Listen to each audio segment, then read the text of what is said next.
What's going on, everybody? This is Jerome Moore, host and creator of Deep Dish Conversations. And firstly, I want to say thank you for all love and support, and thank you for exploring the perspectives of social change with me on this platform. I want to encourage you all to like, subscribe, and follow us on YouTube and on your favorite podcast listen platform. And make sure you give us a 5-star rating if you're loving the Deep Dish Conversations. I appreciate all of the support again. I hope you all enjoy this episode. This is deep dish, right? Yeah, well, let's get deep. So I'm going deep on both sides. Quez, Cantrell, man, welcome to the platform. How you doing? Man, I'm good, bro. I'm good. I'm excited to be here, bro. Man, I've been looking forward to this. Hey, man, look, dog. I'm glad that you're here. I'm ready to get into all your deep, darkest secrets. Hey, and I've been in the shadows working, so I got them. Trust me. Yeah, man. Hey, nah, man.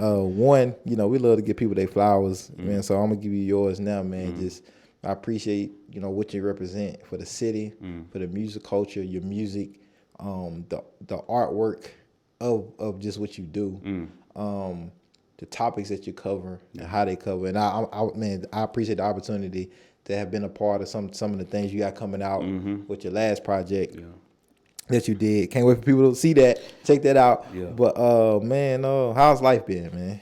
Up and down, bro. It's been a roller coaster, a real EQ, highs and lows. But man, it's really just giving me an opportunity to just grow, man. You know what I'm saying? Grow, go through some hardships, come out on top. You know what I mean? So right. I can't complain at all, man. Man, for people who don't really know much about you or just being kind of introduced to you, like in this type of way, For like. Sure. Man, give people a little bit of info about where you grew up in Nashville and what was that like? So I grew up out east. I say out east. If you ask 3 or 4 different neighborhoods where I'm from, they'll say I'm from there. Or right. I've spent time there. So my family originally, my mom and dad met in the projects. South 8, James Casey. So I grew up over there for the earlier part, Panorama and Inglewood. And then. Right off Lishy, I lived on Edwin right off Lishy, so I got the full experience of all the neighborhoods of out east. You know what I'm saying? Right. So I feel like that's why I'm well rounded, well versed, but also well known. You know what I'm saying? Like I got to, just by moving around and for different reasons, sports or whatever the case may be, and I got to meet a lot of people. My network is just went crazy from that. Man, how was it going out east back in those 90s, 2000s, man? I would say the 90s, it was more like family, you know what I'm saying? Or from what I know, because I was so young, I didn't really delve into what was going on outside for real, you know what I'm saying? Right. The 2000s was a little different because it was our teen years and, the city was running wild, you know what I'm saying? It was running wild. So, I mean, it was a lot of, what was it, 06, 07 up to, 2010. It was crazy, you know what I'm saying? There was a lot going on. I lost a lot of friends, lost a lot of people. But a lot of those situations really brought a lot of people together, and it made us stronger, even though that's trauma bonding. You know what I'm saying? It may be a trauma bond, but still, we got something to hold on to together. Man, growing up, in the projects, a lot come with that. You know what I'm saying? You see a lot. Yeah. Man, how do you think that how you think that just affected you in your adolescent years and just growing up and what you've seen, what you heard, things that you might have done and didn't do? I think it normalized a lot that ain't normal. You know what I'm saying? I think when I talk to people about my life, to me it's normal. Right. But when I see that reaction, I've talked to just telling somebody about my life. And give us an example. What would you say? Something that'll blow, like, probably not for us, but like somebody that might not, you know what I'm saying, they grew up on the other side. Yeah. What came to mind, because is that one's super personal, but I guess I would just say, I've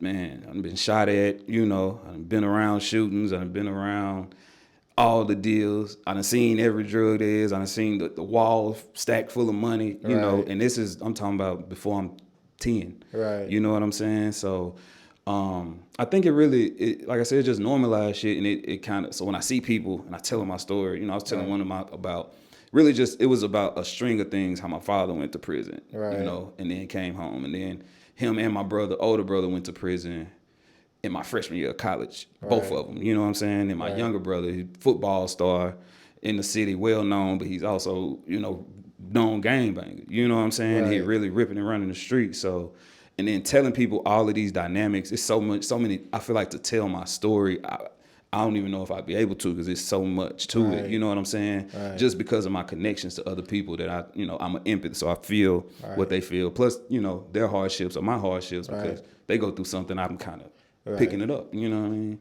Man, growing up in that dynamic, right?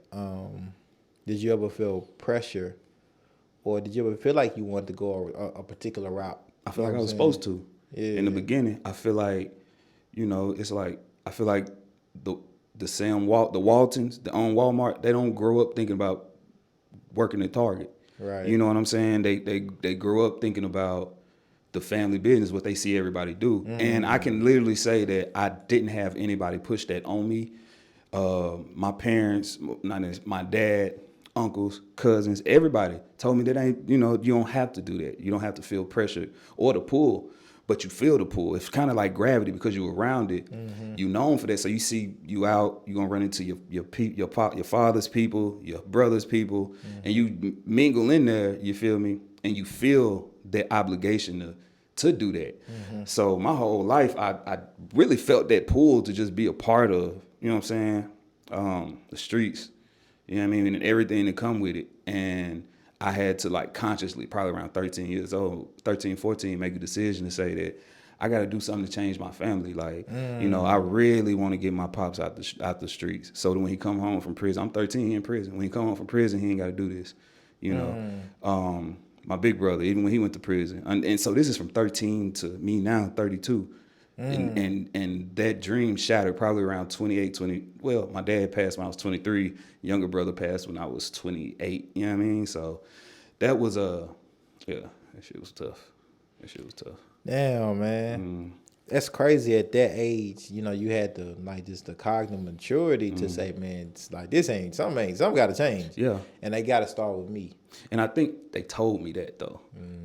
Subconsciously they told me I was different. My parents, everybody around me, my siblings, everybody, whether they said it as you different, you unique, you weird, whatever the wording was, it was something that set me apart of them.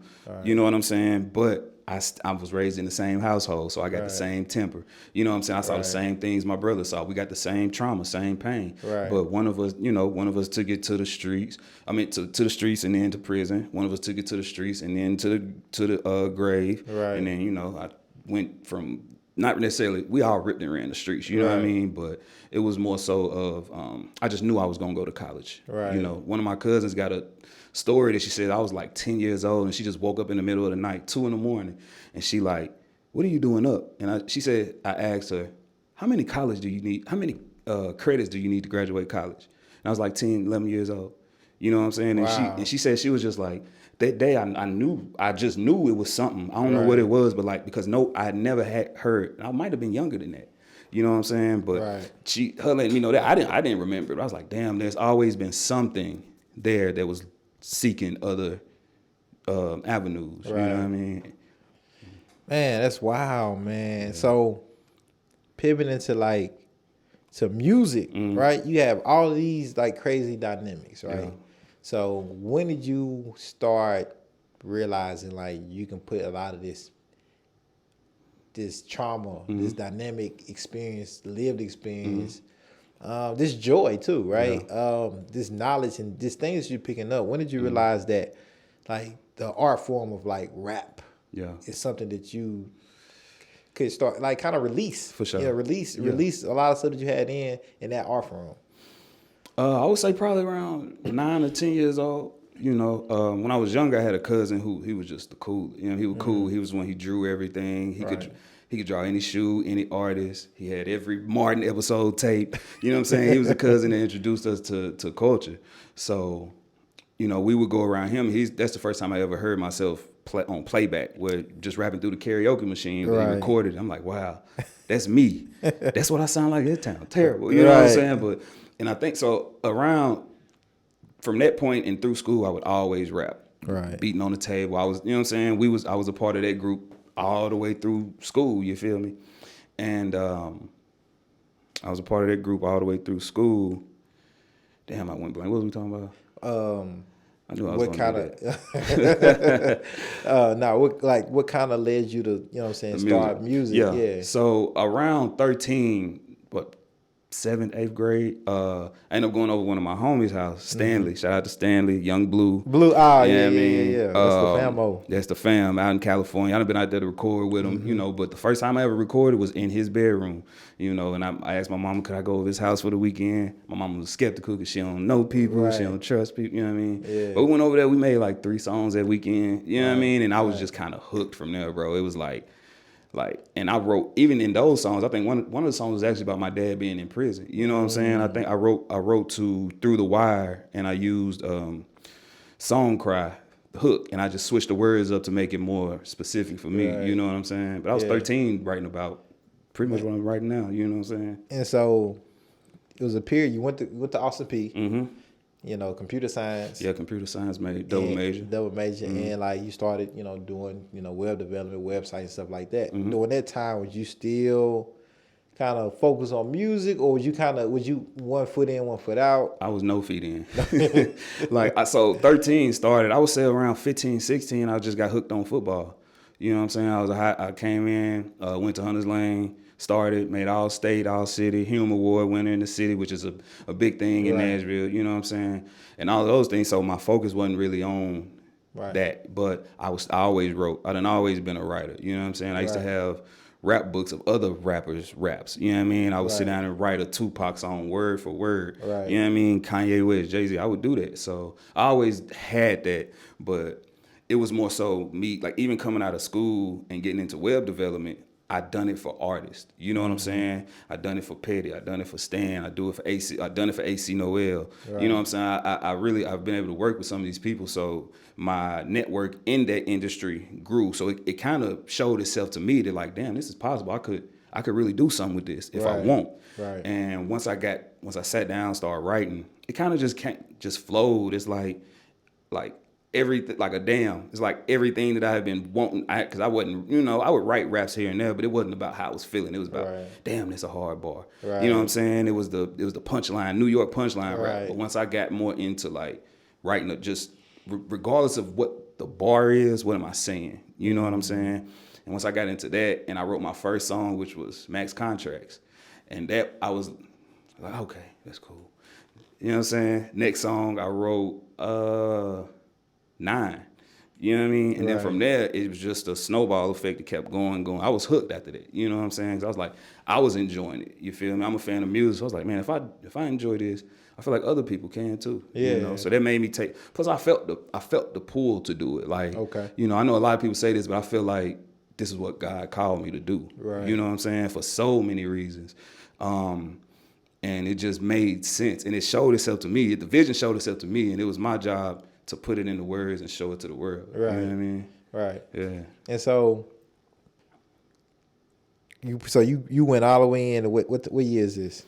2018. 2018. End of 2018. So you might as well say 2019. 2019, right? 2019. So during that time, right?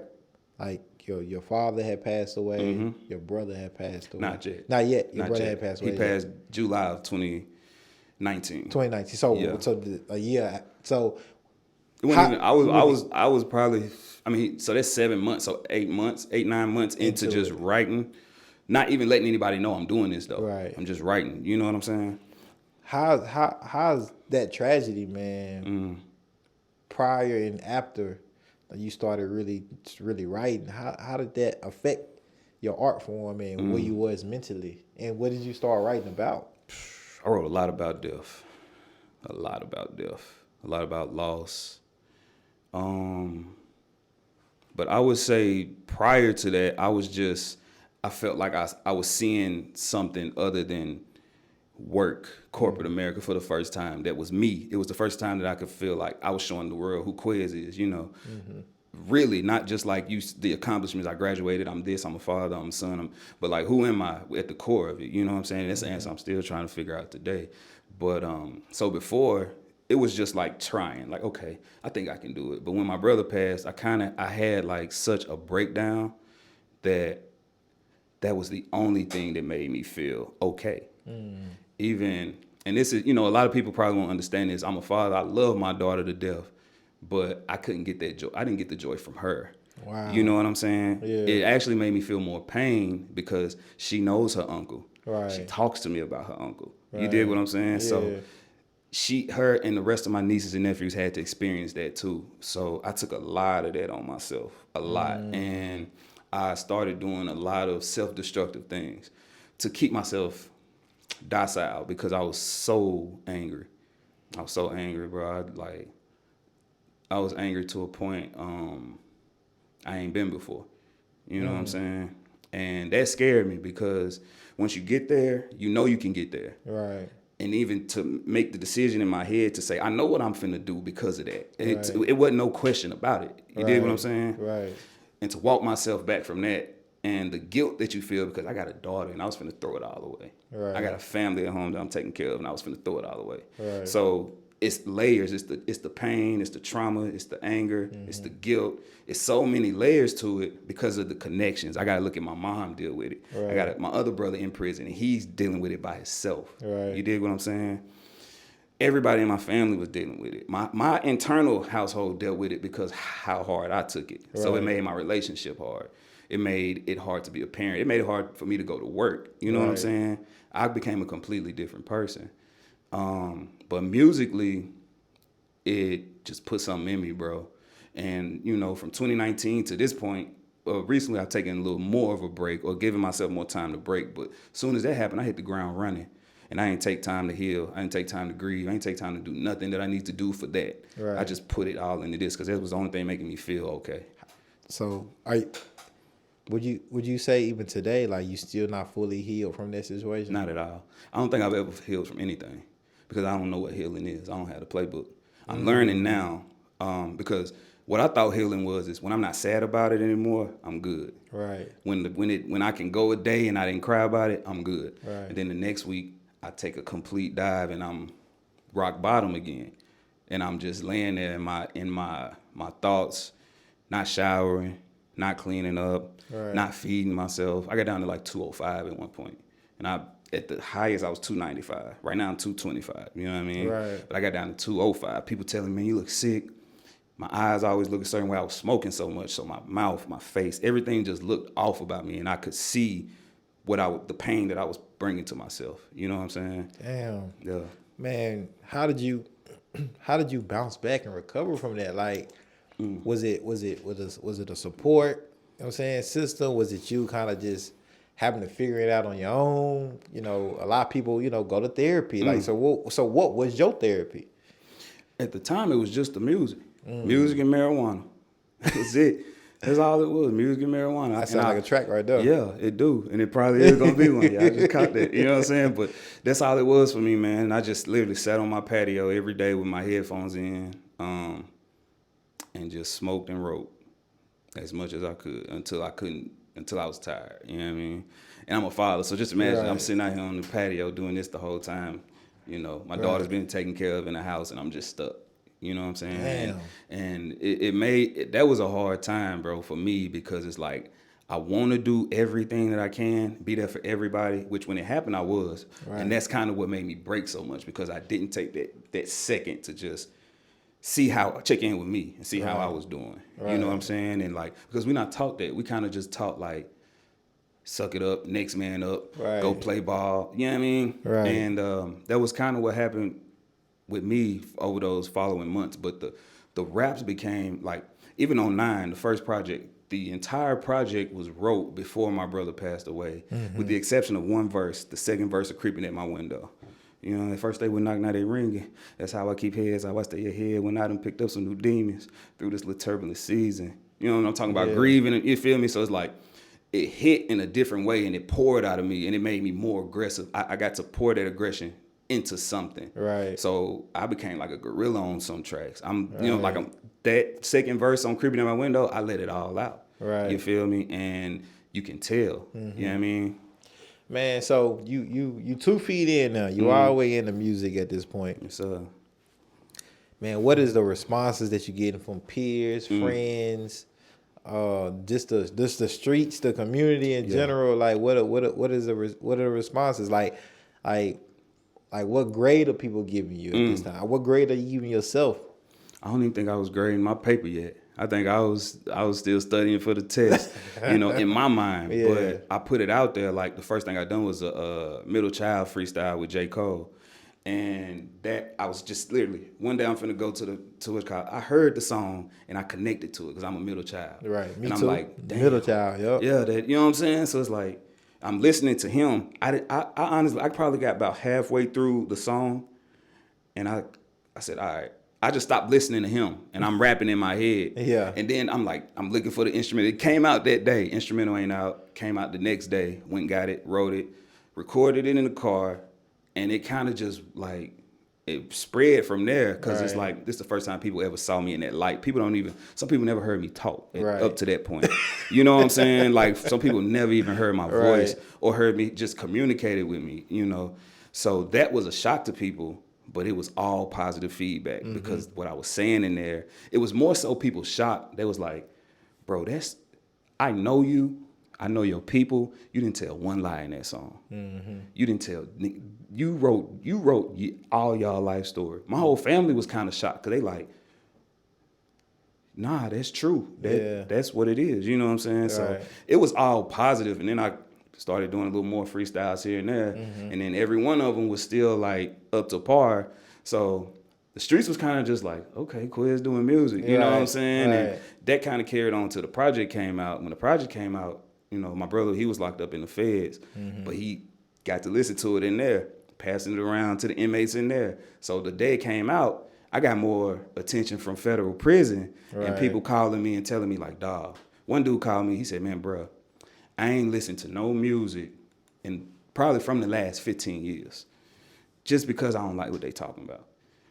I don't like where the music going. But what you put in there, bro, he said, bro, that touched me, bro. You ain't tell nothing but the truth. Keep doing what you're doing. So you keep hearing everybody say, keep doing it, keep doing it, keep doing it, keep doing it. Like I felt like giving up before. I swear to God, I almost quit this shit 1,000 times, because it would be easier to just turn the blind eye to what I'm being called to do. Right. But it's gonna come back around. It's gonna come back around. You know what I mean? Right. Yeah. And it's like it ain't like your shit just always easy. You know what I'm saying? For sure. It's like you get your trials and tribulations like anything else, and especially when like it's on you. You're an independent artist. You know what I'm saying? So you gotta make things shake for yourself. And I'm still learning it. I think I was running that first leg on all adrenaline just from my brother's situation. And when I burnt out and I had to have a structured system for what I do to be able to reproduce it, I couldn't. So it took me longer to put a video out. It took me longer. It took me a year and a half to roll out 9 all the way. You know what I'm saying?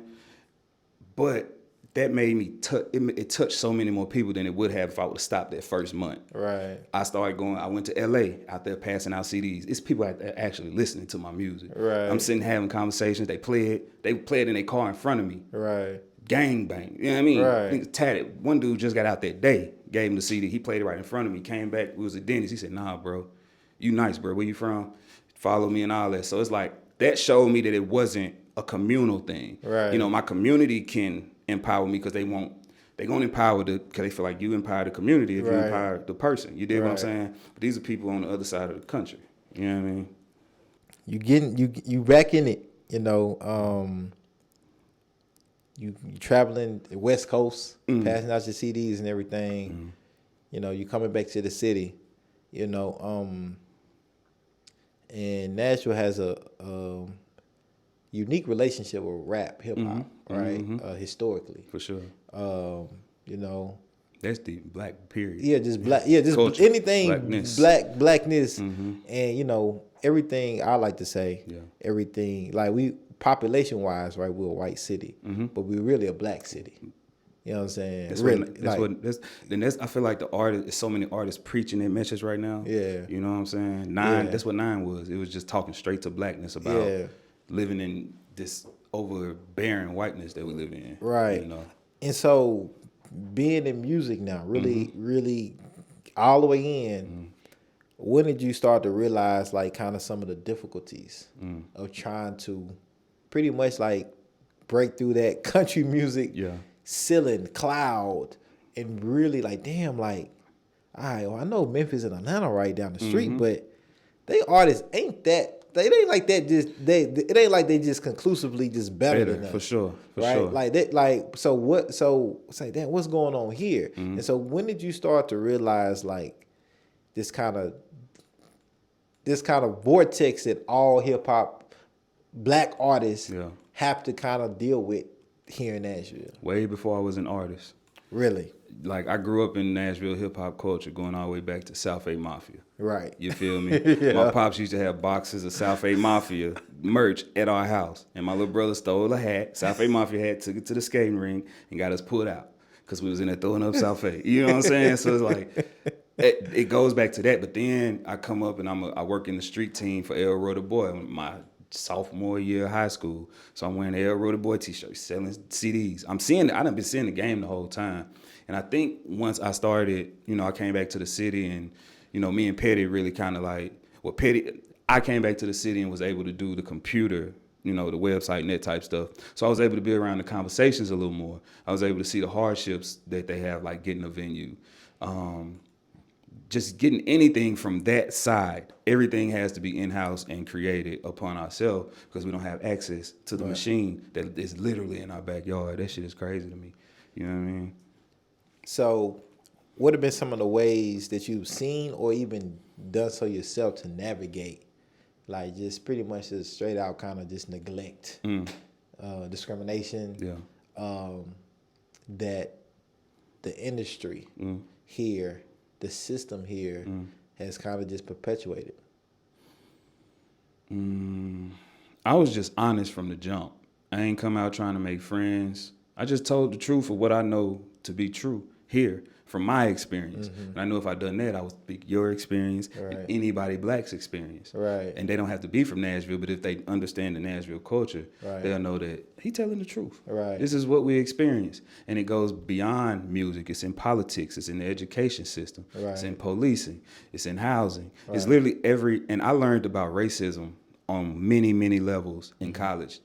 On a white campus in an African-American studies class. Shout out to Johnny Jones. He was my teacher. And he that's the first time I heard about what white flight was. Right. It's the first time I heard about what gentrification was. Right. First time I heard about red zoning and all of these different things. And it's like, that made me think about, damn, is that going on in my city? And then when I came home, I learned the history a little more. Right. You know what I'm saying? Right. But I think from the jump, I was just trying to be honest and like inform us because I knew that once I learned the history of blackness in Nashville, I felt empowered. Right.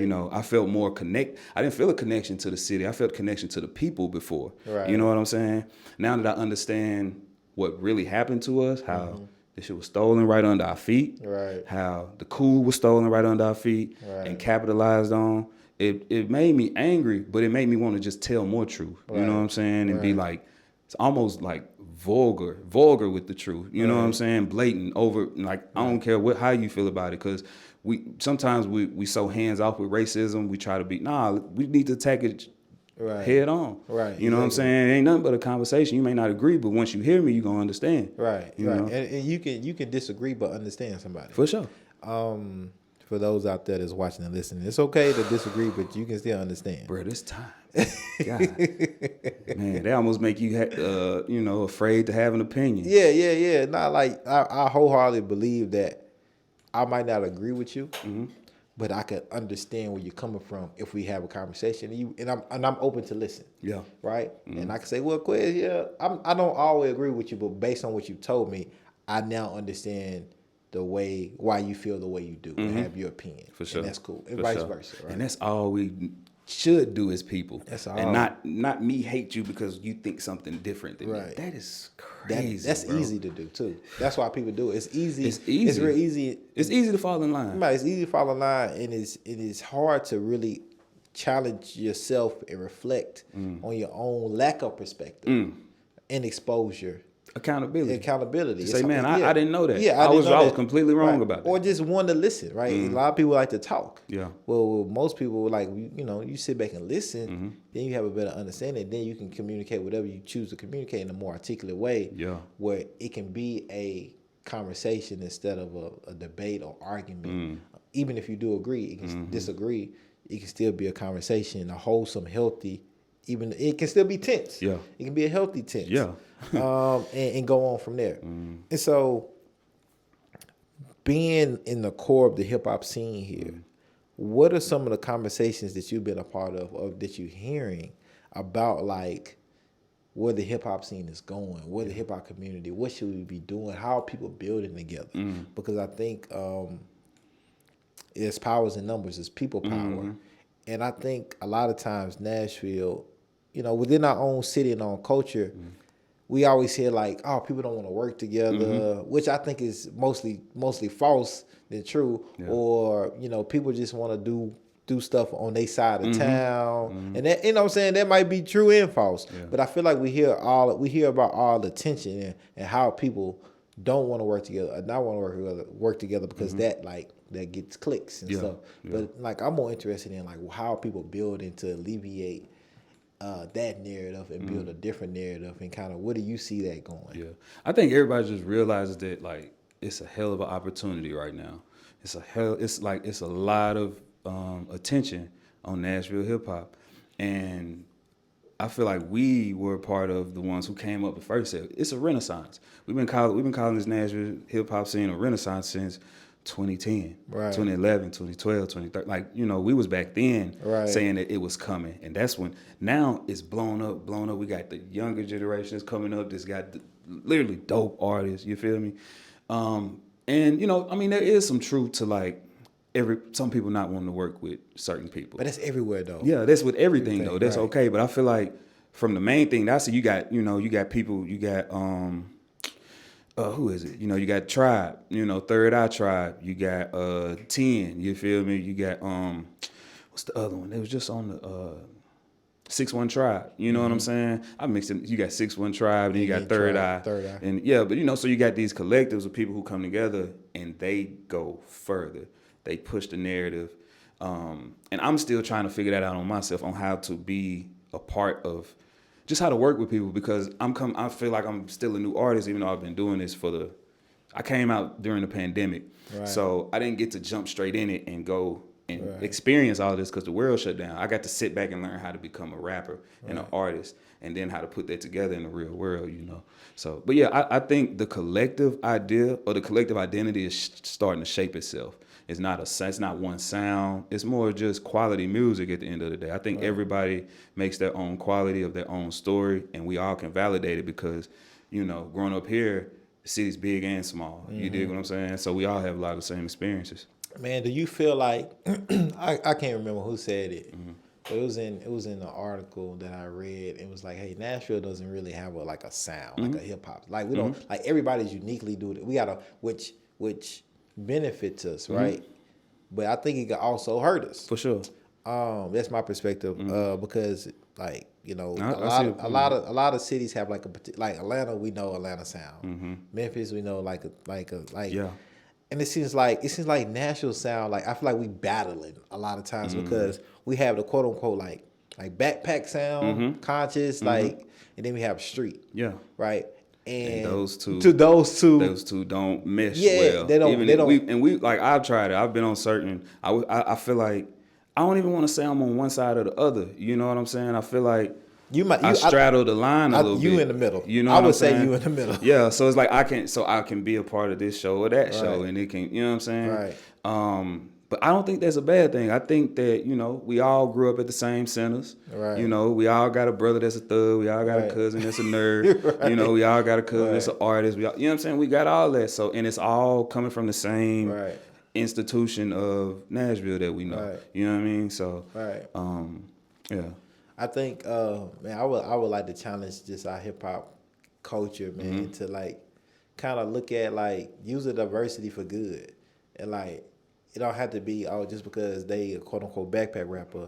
Like it ain't got to be no tension because you're a street rapper, or vice versa. Because we see it in the industry, we see a 21 Savage hop on a J. Cole song for sure, and he switch it up, or we see a little baby hop up, like, and they switch and they kill it, and it's appreciated, or vice versa. Yeah, you'll see a J. Cole hop on something like a Moneybagg Yo and go ham, and like just really talk that shit. Yeah, right. And so, man, I would encourage us to do the same thing here. I don't know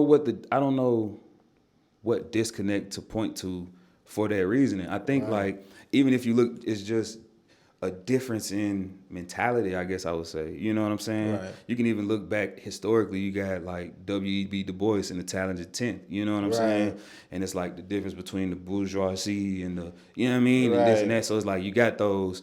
Even within races, you have classes. You have Malcolm X and Martin Luther King. Yeah, you know what I mean? You got, but they're both so necessary. You dig what I'm saying? Right. So I feel like the backpack side is necessary because they're giving a voice to a kid who's gonna grow up to be a backpacker. Right. You know what I mean? The street side is necessary because they're giving a voice to a kid who's gonna come up in the streets. Right. And what you saying is what he's seeing. Right. And I hope, when you know that as that side, you put more on yourself to empower that child rather than, send him down a road of destruction. You know what I mean? Yeah. And, ain't nothing wrong with a little bit of both. You know what I'm saying? Yeah. You can be both. I think we all are. Yeah. That's the yin and the yang. Yeah. You know what I mean? It's especially when, like me and you have similar upbringings where we seen a lot. We have brothers that did a lot, and family members that did a lot, but we didn't particularly you automatically just in it. So you gonna mix it, mingle, but you make a decision like I'm gonna pivot a different way. But I'm about that. But I'm gonna pivot a different way, and so that's why I think we can. Don't get it confused now. Right. Don't get it confused now. But it's like check the jacket, you know what I'm saying? But it's like, but you can be comfortably in that, like you have your side. Yeah. Where your side is, I fuck with y'all and I fuck with y'all, and really somebody like yourself can bring parties together. Yeah. And say, hey man, y'all grew up with you. I know you was doing that. I grew up with you too. You know what I'm saying? And like I think it'd be dope if y'all did something together. Yeah. And I guess that's what it takes is just the people who see the connections that make sense. Or just, each side kind of getting over their pride of the difference between us and coming together and see. Like, I would love to hear, like, Ski and Brown on a song together, dog. You know what I'm saying? I would love to hear, like, ABK Gates and Mike Floss on a song together or something. You know what I'm saying? It's just like those type of thoughts to me is like things that I always saw. You feel me? Right. And the way that we make a collective, because we all a collective, but when we split them into two different ones, you splitting the pot on people who even gonna listen to one side or the other. You know what I'm saying? And like everything ain't for everybody. Right. You know what I'm saying? Which is okay. Yeah. But I think there's things if you stand on this side, I feel like there are things over there that you would enjoy if you being honest with yourself. Right. You know what I'm saying? And vice versa. And I think it goes back to like you can. I'm gonna use myself as an example. I'm not the biggest Kendrick Lamar fan, For sure. right? Shout out to him. Well, I am. I'm right. not as big, You're but right. yeah, I'm saying so for I'm sure. not. But I can listen to his album that he just dropped and appreciate the genius and appreciate like his skill. Yeah. But also say, well, it's not for me sonically. Like, you know what I'm saying? I'm more of a, headbanger. And, I don't want to snap my fingers like a spoken word. I kind of want to jam. You know what I'm saying? That's just me. That's just me. What is it? But that's how I feel about it. Yeah. But I can go through and say, man, dude, cold. Yeah. You know what I'm saying? However, like he might not make my playlist, you know what I'm saying, all the time, but I appreciate the work and I understand the talent because I know music. I'm open enough to be like, man, like, yeah, he cold. Yeah. However, I think it just comes when you down in it in the sense of like, because I deserve to have an opinion. I can say this because like if I listen to an album and I don't like it, I'm probably 9 times out of 10 not gonna post and say I don't like this album. Yeah. You know what I'm saying? I'm just not gonna like it in my life, and I'm never gonna hear it again. And it may come back and grow on. Like a lot of albums, To Pimp a Butterfly grew on me. Right. I feel like that's Kendrick's second best album. You know what I'm saying? So arguably first, if you know. Depend on who you ask. And I think when it comes to certain people, like, okay, there's a difference between not liking something and being a hater. You know what I'm saying? For sure. Because like I said, I can say, well, that like I don't like it from how my ears attract music, but I understand music enough and appreciate music enough and art, like, man, that shit is good. Yeah. Like, you know what I'm saying? Yeah. It's just not for me, but it's good music. Like, I like millions of people are gonna enjoy this, right? That's all it takes. Yeah, and that's different than me saying, oh, that whole shit trash. Yeah. Now, come on, Jerome. Yeah, Like, but I feel like that falls along in the like everything is to the extremes. The cancel culture, everything is to the extremes. It's like if I don't like it, I hate it. Right. And it's like I mean I might not like it, but I don't hate it. Right. Like, you know, he's cool. It's cool for who it's for. You know you can give props to people and not like them. That's what it comes down to. I feel like we should do that. Yeah. It ain't even gotta be, you know what I'm saying? Right. It's certain people, certain artists was like, I may not really enjoy their music, but I appreciate what they put into it. Yeah. Because as an artist, I know what it takes to put Right. into it and develop what you just done. Right. You know what I'm saying? Man, and that's the approach I try to take with most things. Like, even if I didn't like you, Yeah. right? Even if I really just didn't like you, Quez. I don't think you could. But if somebody asked me something Yeah. about you, I'm not gonna say, man, I'm not gonna down your excellence because I just have a personal grievance with you. I'm like, nah, this shit. If they ask me specifically about something you didn't, oh yeah, that shit cold. Yeah. Like, you know what I'm saying? Quez is, and especially your black man. So I have my whole code that I follow in general. But like, man, that shit good. Yeah. And move on. Yeah. I ain't gonna say that shit good, however. Yeah. However, because I just feel like I need to be heard. Right. Nah. You know? So, but some people, like, you know, the just the floodgates are open now. Yeah, that's just the world we live in, you Yeah. know. And that, even stepping into this, I knew that was a possibility. Like, people might not like this shit. Right. But I don't give a damn. I'm writing my, even if it comes down to the point. Have people told you that, or have you read that, or have that something you seen? I probably had one bad reply. That was from a show. Okay. But that was the only person that had that opinion. You know Okay. what I'm saying? So, but to me, that kind of gives me anxiety because it's like, if all I'm getting is good, you know, feedback, how do I grow? Right. You know what I'm saying? Yeah. Or am I where I need, or why am I not progressing in the way that I should if this is as good as y'all say it is? Right. Or, you know, and then I start questioning myself because rap is such an internal battle. Right. You know what I'm saying? Every decision you're going to sit there and like, Right. all right, I'm going to do it. Or you might sit there and ponder longer than that. You know what I'm saying? Man, what? I always like to ask artists this, especially here in the city. You know, do you feel like you personally kind of get the credit that you deserve, or the recognition for where your talent is? I don't even hang my hat on that. Okay. That ain't something that's not the validation I look for. Okay. Or I mean, so I would say because I don't do it for media outlets. I just done it in media outlets, caught wind of it. But who I done it for, that's kind of what drives me to do it. The people who are listening to it, the people who gonna get a better sense of who Quez is, but also may get a better sense of who you are because of the struggles that I'm telling you that I've been through, Right. and the shit that I had to, you know what I'm saying? Right. But you know, other than that, I don't feel like I don't have how do you measure yourself? by my work output, by what I'm able to execute on. Okay. Not the idea. You know, in the beginning I had idea after idea after idea after idea. Then it turns into, okay, I didn't execute that idea. So the idea ain't as important as the execution, but you can't have the execution without the idea. Right. You know what I'm saying? Right. Yeah. Talk to us a little bit, man, because, you know, being a musician is not the easiest thing. It's not. Especially if you're not making hundreds of thousands and millions of dollars, man. So take us through that independency of having to be everything. Yeah. Right? And you have to be your manager. You have to be your media person, your press person, your marketing person, and the artist. Yeah, you got to write the raps. And you got to write the raps. You know what I'm saying? You got to hit the videographer. You got to hit the videographer. You got to, you know, book shows. Yeah. And so take us through that, man, and kind of the ups and downs of that, and like, how do you navigate that at this particular time, and kind of where do you see yourself? Where do you want to evolve to at some point? Yeah.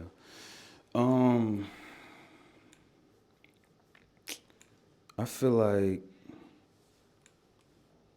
what was the first part of that question? 'Cause you kind of split up into two. Yeah, so the first part is that, like, as an independent artist, the independency, like, how do you navigate all the components that come with being an independent artist? I'm still struggling with that, bro. A lot of things right now, because I'm not just, the music is more my outlet. Right. The formatting it and putting it together is more of the responsibility of the calling that I feel like I have to do this. You know what I'm saying? And I've shunned that calling for a long time. You know what I mean? But as an independent artist, man, it ain't for the weak at all. You know what I'm saying? You're gonna spend a lot of money. You're gonna lose a lot of time with people that you love. You're gonna lose friendships. You're gonna lose relationships. Things are gonna get strained. You know, I've so much as to myself asked, why did I do this before? You know what I'm saying? Right. And had that type of struggle with myself. Even though it's something that I love, I've hated it to a point. You know what I'm saying? Yeah. Because I remember who I was before this. I was a better texter before I was an artist.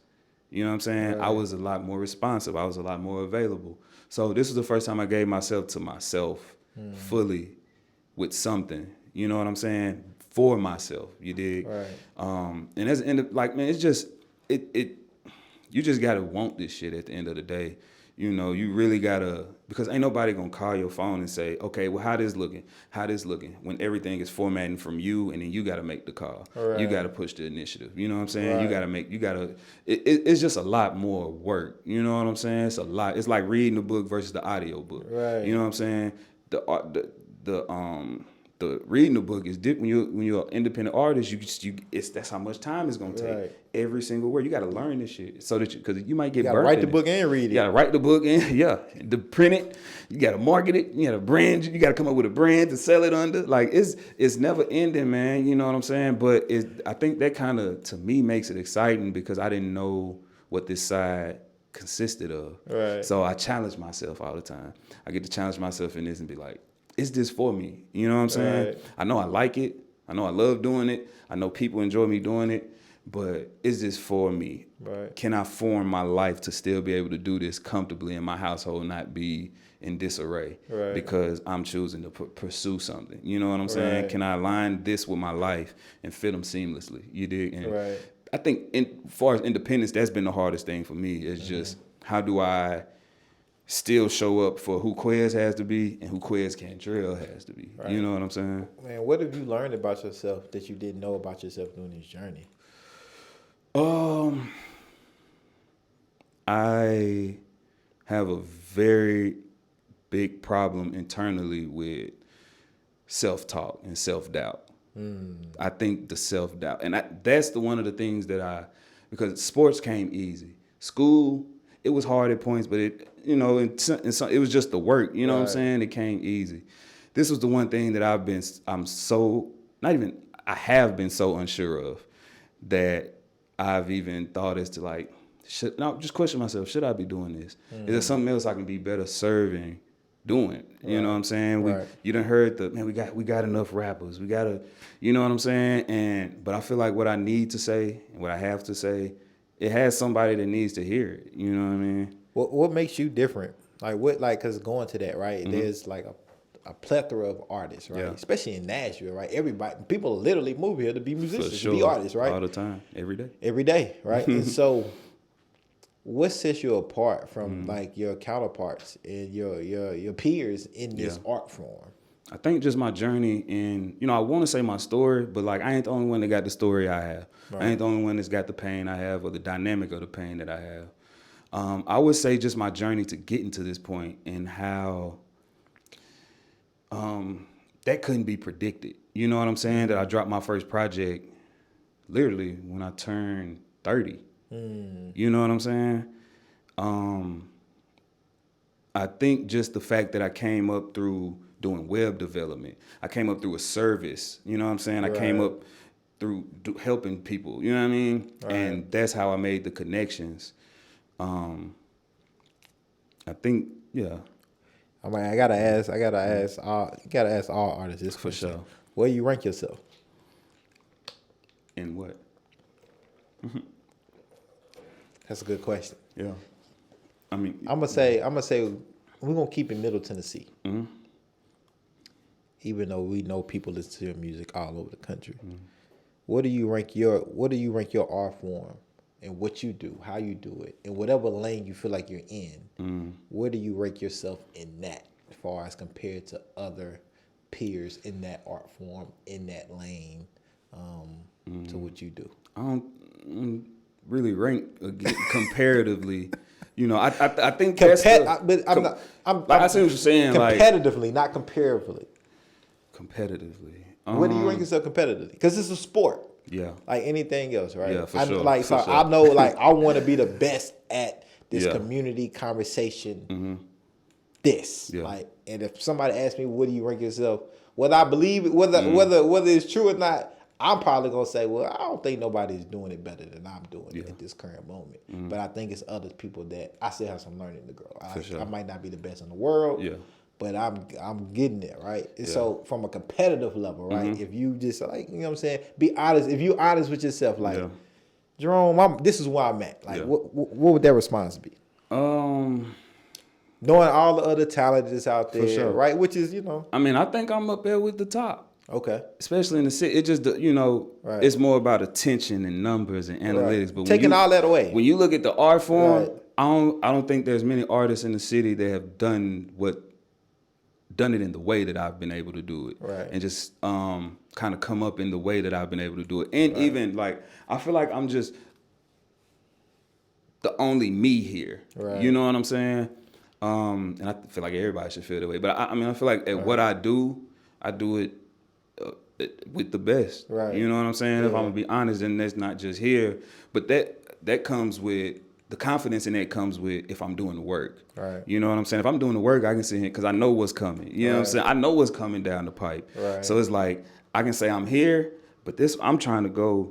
It Right. it ain't really about. I'm just trying to take this and help people, man, create jobs, that type Right. stuff. You So know what so I mean? yeah, ultimately, what is your goal? What is like if everything was perfect, right? Which we want to get as close to that as possible. What is sure. a perfect scenario that you have laid out for yourself and what you can make happen for others? You know, based off what you do with your music. A label is Okay. one of the things. I feel like I'm in a position to where I could do that. Right. I could help other artists coming up. So that's really what I want to get into. You know what I'm saying? The label side, really just the business side, and understand that. Even as an artist, I still don't have that full understanding. I'm Right. learning as I go. Right. You know what I'm saying? But man, fully being able to fund my life now Right. and my future. You know what I'm saying? To Right. be able to secure my family and the people around me, and all the people who collectively come in to make whatever this product is that we have happen. You know. What does Quez Cantrell need to make that happen? Like what type of support resources?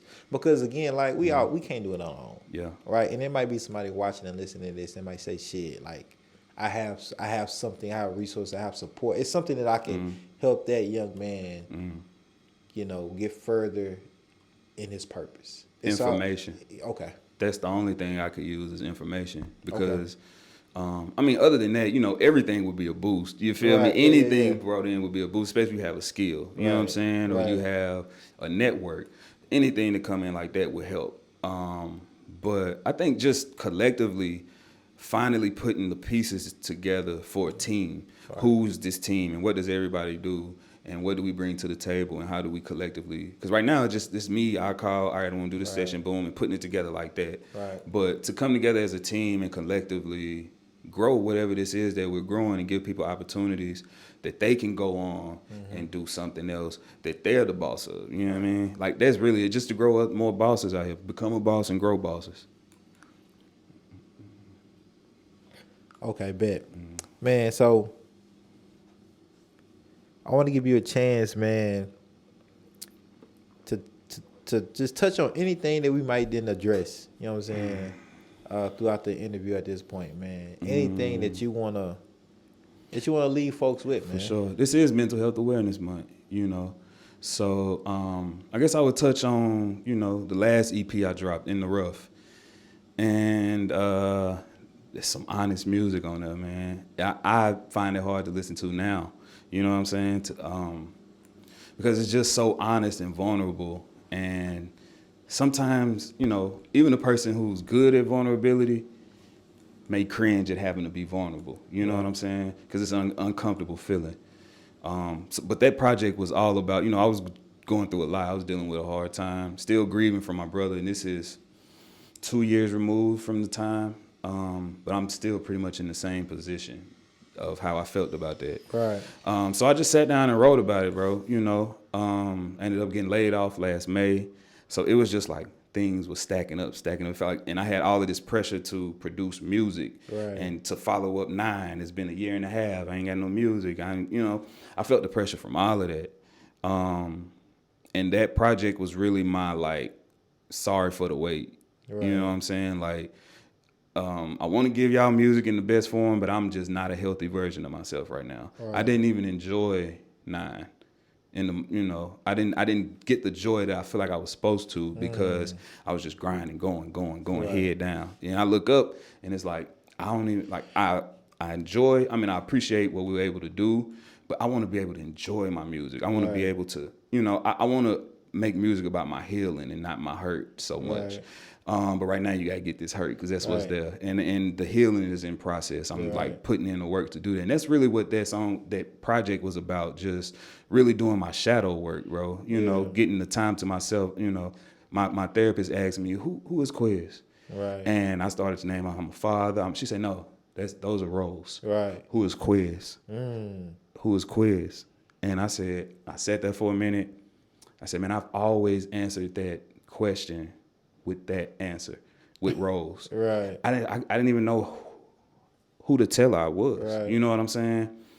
But that made me sit down and really like go to war with myself. Yeah. And that's because that's a slow process. It comes thought by thought. Right. Dave, you know what I mean?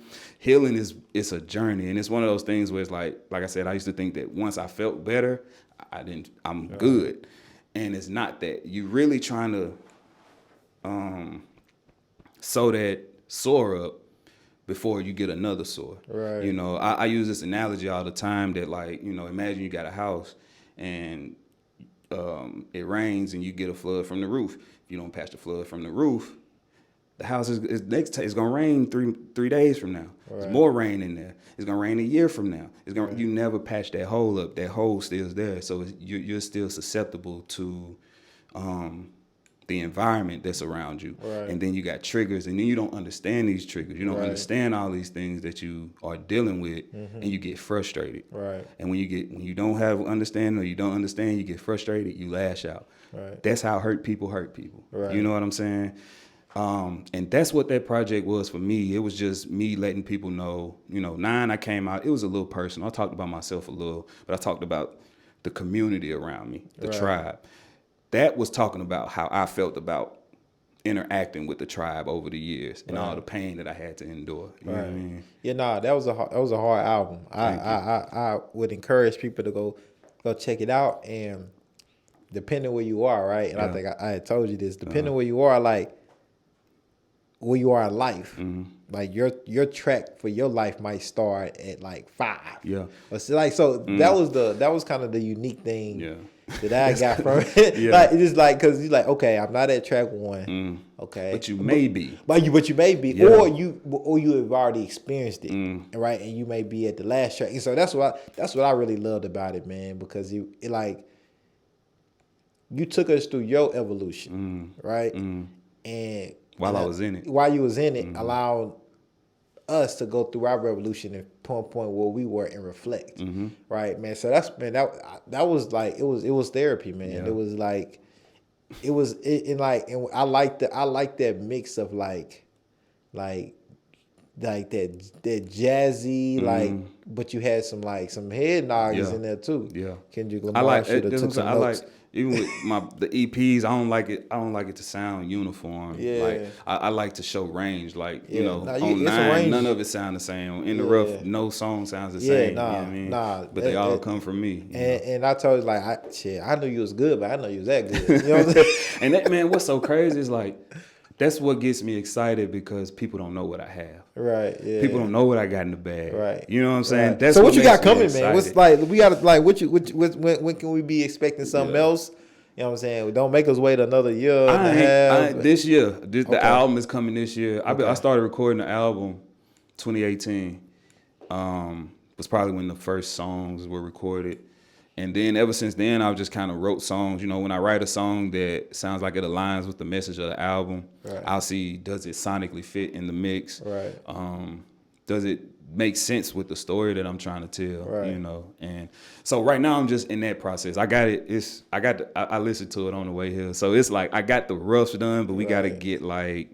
That's another reason I called the EP In the Rough, because like I had the rough version of the project. You know what I'm saying? So it's like I'm in the rough with the album, sorry for the wait. But all of that kind of aligns together. But man, yeah, I'm excited about this, and I'm saying it's an album, but it really is just my first full length. You know what I'm saying? How many tracks? I won't say it. Okay, It's enough. Okay, It's more than the first 2 EPs combined.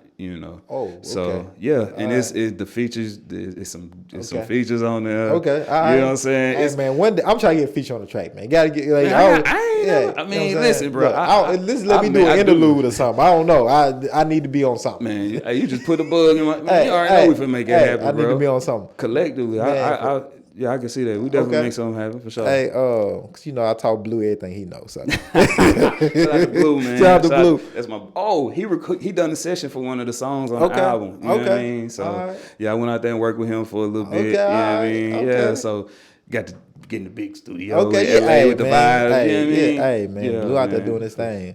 When he come back home, I'm gonna get him on here too. Man, you got to. He don't talk. Oh yeah, he don't talk at all. You'll never know who he is who he is. Now I got some stories of Blue. I'm gonna expose all his dirt. But man, where can people find your information? How can people reach out to you, man? If they want to contact you, whether they want to book you for a show, do a feature with you, or just find out more, like just find your music. Yeah. So you can find my music, anything, my merch, all of that at quezcan.com, QUEZCAN.com. Shirts, CDs, whatever, anything that I'm selling right now, you can find on there. You can also get the links to all my music from there. Social media, you can literally just type Quez Cantrell, and the username is @MotivatedQuez, MOE_Tivated, TIVATED, Quez, QUEZ. So, and man, I always think about change. Every time I gotta tell somebody what my IG name is, I think about changing. That's kind of long. But it's been that. Like I don't think I can change that. That's the identity that I've created. You know what I'm saying? You can always change. I mean, you can, but it's never, the longer you wait, the harder it'll be for people to adjust. For but sure. Like you could just go in and say, or I can just make myself so big that they'll know motivated Quez. That too. You know what I'm saying? That too. So it's like that easy, too. Either or, right? But sure. Man, Quez, man, I appreciate you taking the time, man, and just talking about your journey, talking about what you got coming, man, and look forward to having you back, especially when your project drops. Sure. Talk more about that, and just to talk more about what's going on musically in the city. I feel like the city. It's so many layers. So many layers, man. Yeah. And I'm gonna do something where it's a collective of y'all in here, man. We can talk have a conversation for real, man. Because I feel like as me having this platform is part of my job too. If I can bring folks together and have these conversations together, and people who may not, be in the rooms together all the time, they might know each other and, for sure. And start, what I'm saying, to collaborate that way too, especially people that's natives from the city. You know what I'm saying? We all got to get together because we all having the same conversations in different places. Exactly. You know what I'm saying? So we can bring those conversations together and make a collective voice. Man, right, exactly. We can't do nothing but win. We gonna win. We gonna win. Yeah, come together. We know what the solution to all this shit is. Right. We the solution. It ain't about them. Right. Exactly. You know what I'm saying? They gonna do what they supposed to do, but we the solution. You know what I mean? I want to say thank you, bro. Man. Like thank you, bro, for this platform. I know. This hasn't been hard for you to pursue. I mean, this hasn't been easy for you to pursue. Yeah. You know what I'm saying? And even the journey that you had to take to collectively become world travel, you know what I'm saying? Lived in other countries. All that. Say all that. Can I ask you a question? Yeah, go ask me a question. Okay. Do we have time? Yeah. So, because I was thinking about this. You lived outside of America as a black man. Right. What is that experience like? You know what I'm saying? Man, how much time we got, man? You know what I'm saying? Man, like, so in short, man, so I've lived in China, I lived in Costa Rica, I lived in Paraguay, and I lived in the Philippines. When I say lived, I've lived in the communities, like not no tourist, not no resort, like I'm living amongst the people, right? And so what I've learned is that one, my blackness initially was never associated with American. It was always associated with a specific either the continent of Africa or like Cuba or Afro-Brazilian or something like that, right? And so what I realized the most, man, I think, is that all of our black experiences are different, right? And people don't really know much about our experiences like we think they do or they should, right? A lot of it just coming from like propaganda. Or like movies and things like that.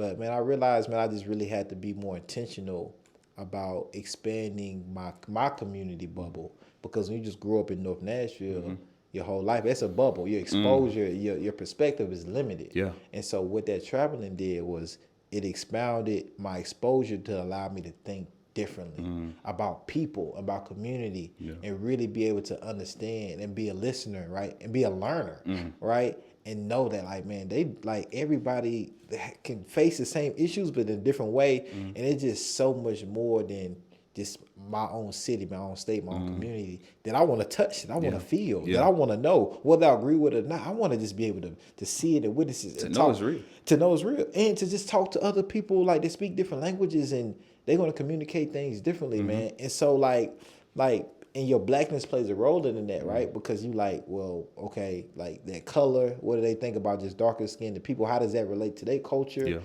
How do I get privilege from that, right? My Black American privilege. Like, so all of these things I'm collecting and learning about during this journey, man. And it just really the best thing I really could have done, because if I didn't do like Peace Corps, didn't leave, I wouldn't be doing the work that I don't think I would have had the mental capacity to be able to do the work that I'm doing and have conversations, because I think I just would have been limited. Yeah. Like where I could think about cognitively, because I've only You got can only one, think as far as you seen or you know know, or right. experienced, for sure. Right. And so, man, that exposure just really man, and it just changed me, man. Yeah. I don't look at anything the same. For sure. And I always look at things from a different angle about like people lived experiences and not just based on their skin color or like their gender, anything like that, man. Like what have you been through? And that's why, like, on this, man, I'm exploring humanities just through a social justice and a community power building lens. But I'm an explorer. Sure. I'm exploring people's lives and what happened to make them get to this point, because I know, like, that's a big part of it on why you may feel a certain way about something. For sure. And I think if we could just do more of that as a community, as a group, as a people, as a culture, and be intentional about it. Like, if I'm from out north, I need to go to West Nashville, or I need to connect with the Curtis folks, or I need to connect with the white folks, or vice versa. You know what I'm saying? So, like, we need to be intentional about that, and that's what traveling and all those people, all those places allow me to do, and really understand, like, that's where it's at, man. I can only imagine, man. bro. I've seen so much, done so much, and I went to all those places doing community work, and I had to figure it out, right? Yeah. You know what I'm saying? I ain't come from I was the first one in my family to ever do anything like that, right? So I had to figure out how to do it, and then once I did it, how to leverage it, right? And so this is where it's at, man. Man, that's what's up, Yeah, bro. man, so- That's what's up, man. Thank you for taking the voyage and bringing it back, bro. I can only imagine. Man, because everywhere I went, you know, I'm repping Nashville. Yeah. You know what I'm saying? And you know, but you gotta take care of home. Yeah.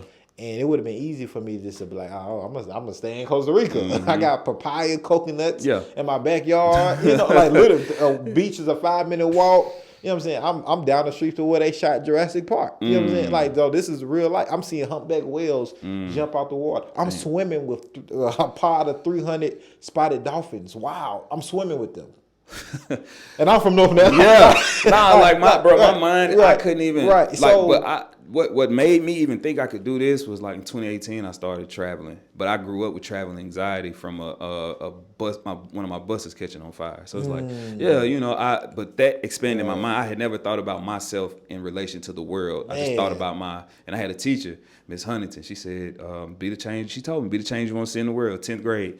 And that, you know what I'm saying? It made me think about not just who is Quez here, but who's Quez period. Because wherever you go, you're who you are. I want to take this global. Yeah. Like this is I want to do it. I want to do it for the city and let like this be the foundation to be a core and like build a platform to where I can put other folks on to have other voices that speak to different audiences and build that out. But I want to have these conversations in China. I want to have these conversations in all the places I live because culturally, they're going to have a different perspective and view that I want other people to get exposed to. For sure. Right? Around the world. Like, you had these TED Talks. Why come we can't have deep dish conversation talks? Deep dish talks. Deep dish convos. Like, so we going to cook up. Way. Oh, it's on the way. It's on the way, man. So, now, man, I can go on all day about this. For sure. And so, you know what I'm saying? I'm going to do an interview soon, man. Yeah. We're gonna get into it. For sure. But, man, I appreciate you, fam. Yeah. Thank you for having me, bro. You're welcome, man. Yeah.